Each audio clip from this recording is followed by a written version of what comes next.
Hi everyone, I'm Sharon and welcome back to my channel. Today I'll be sharing an organizational video with you where I will be labeling, re-inking, and organizing my Distress Oxide ink pads. I don't have the full collection of Distress Oxides, but I do have quite a few as they are my go-to inks for almost every card that I make. Without further ado, let's get started with how I go about labeling my Distress Oxide ink pads. First, I want to show you how I currently label my Distress Oxides.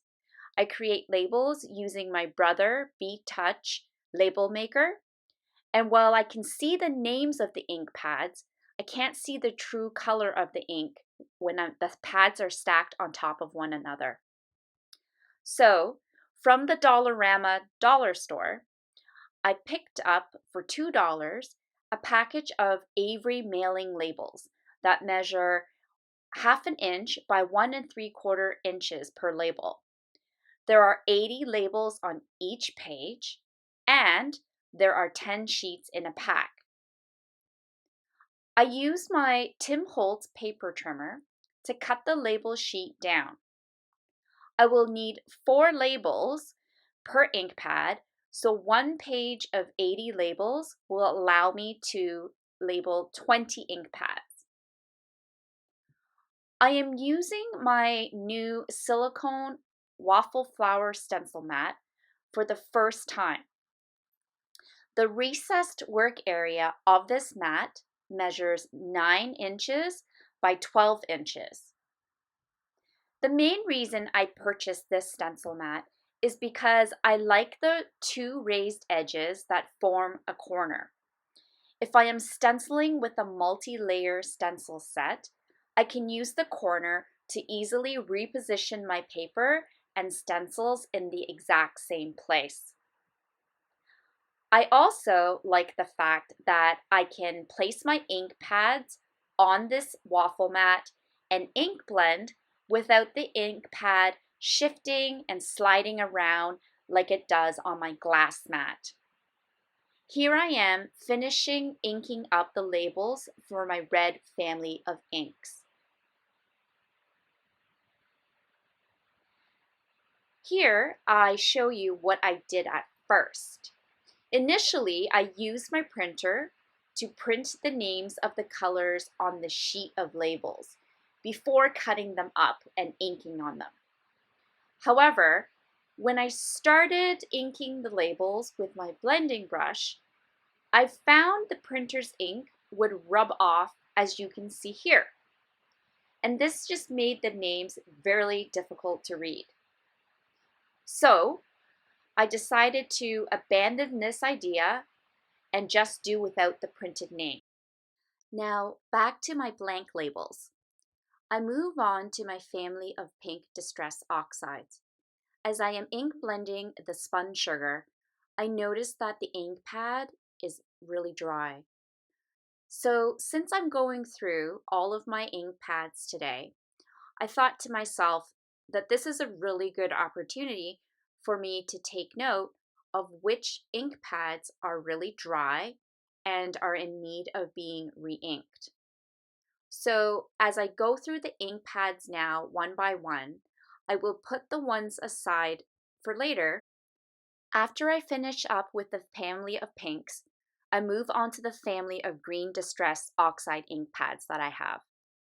I use these green oxides really often because I create a lot of cards that have layers of grassy areas and borders that I use to ground my scenes. After the family of greens, my most used Distress Oxides are the family of blues. I use different shades of blue to create my inky skies, stenciled clouds, and water waves. I use various shades of blues to create sunny skies, rainy skies, cloudy skies, and evening skies. The 5 blues here are my brighter and lighter shades. After I finish inking the labels for all of my Distress Oxides, I peel off the label stickers and adhere them to the sides of the ink pads. The label stickers are not an exact fit and are just slightly larger than the height of the ink pads. So I just crease the sides down with my bone folder, and I keep my old P-Touch labels on those ink pads that have them. I think that 3 sides of the ink pad with colored labels is just fine. So as you can see, I work my way through each and every one of my ink pads, peeling off the labels, applying them to the sides of the ink pads, and creasing them down with my bone folder. Now moving on to re-inking the ink pads. Earlier, I took note of the dry ink pads that are in need of re-inking.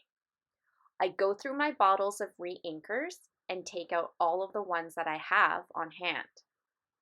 I will have to place an order for some of the colors that I don't have. Before re-inking, you do have to make sure that the top of the bottle is on tightly before shaking the re-inker vigorously and thoroughly so that the pigment ink fusion blends together cohesively. You can hear a little ball inside the bottle helping the ink to fuse together as you shake. Here I have shaken all of the bottles off screen. Now I can squeeze the bottle in an up and down zigzag pattern across the entire pad. I turn the pad 45 degrees and then squeeze the bottle in an up and down zigzag pattern again across the entire pad. This is for a second time. This will ensure that the ink pad has a good level of saturation. Moving on to organizing the ink pads. I used to have my ink pads stored face up and side by side on 2 large box lids like this, and I stacked some of the pads on top of one another. My crafting storage space is at a minimum, so these 2 trays of inks were taking up a lot of space. I scoured online to find an ink pad storage solution that would suit my crafting space and storage area best. And I came across this Spectrum Noir storage system on Amazon.ca. Each box comes with 6 trays and holds a total of 18 ink pads. These trays can be stacked on top of one another or attached side by side. There are notches on the sides of the trays that allow the trays to be connected as wide as you want. There are also notches on the tops and the bottoms of each tray that allow the trays to be stacked as high as you want. The trays can also be stacked in a staggered manner like a staircase, or just flush one on top of the other. Here are some felt pads that are typically used, for example, to protect hardwood floors from being scratched by pieces of furniture. Because I will be pushing and pulling the trays around on my crafting counter, I stick these felt pads on the bottom tray for some added protection for my counter surface. And here is how I finished up the organization of my Distress Oxide ink pads. I have 2 trays full of Distress Oxides, and I can see all of my family colors. For me, seeing the colors of the ink pads at first glance is more important than seeing the names of the colors. I hope that this video was able to give you some ideas on labeling and organizing your ink pads to best meet the needs of your crafting space. I thank you so much for joining me today, and I look forward to seeing you very soon in the next crafting video. Have a great day, everyone. Bye-bye.